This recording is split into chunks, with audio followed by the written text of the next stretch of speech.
ভারতের বিপক্ষে সিরিজের প্রথম ওয়ানডে ড্র করেছিল শ্রীলঙ্কা। পরের ম্যাচে ভারতকে হারিয়ে সিরিজে 1-0 ব্যবধানের লিড নিয়েছিল লঙ্কানরা। তাই সিরিজ বাঁচাতে হলে শেষ ম্যাচে জয়ের বিকল্প ছিল না ভারতের। সেটা পারলেন না রোহিত শর্মা, বিরাট কোহলিরা। তৃতীয় ওয়ানডেতে 110 রানের জয়ে 27 বছর পর ভারতের বিপক্ষে ওয়ানডে সিরিজ জিতল শ্রীলঙ্কা। কলম্বোতে টস জিতে শুরুতে ব্যাট করতে নেমে নির্ধারিত 50 ওভারে 7 উইকেট হারিয়ে 248 রান সংগ্রহ করে শ্রীলঙ্কা।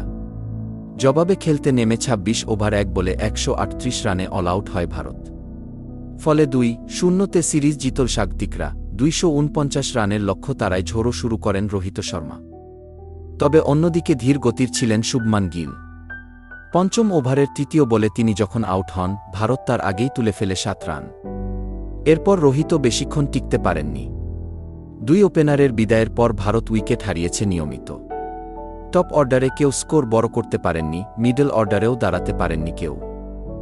রোহিতের 20 বলে 35 রানই হয়ে থেকেছে ভারতের ইনিংসের সর্বোচ্চ স্কোর। ভারতের ইনিংসের মেরুদণ্ড ভেঙে দেন দুনিত ভেল্লালাগে।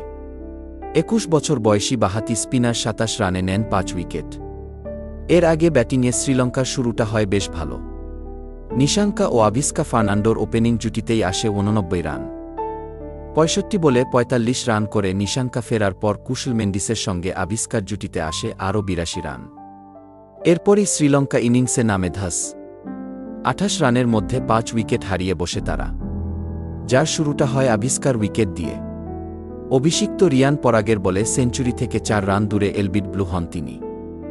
একদিকে কুশল মেন্ডিস 82 বলে 59 অবশ্য টিকে ছিলেন, আরেক মেন্ডিস কামিন্দুর সঙ্গে শ্রীলঙ্কাকে 250 রানের কাছে নিয়ে যান।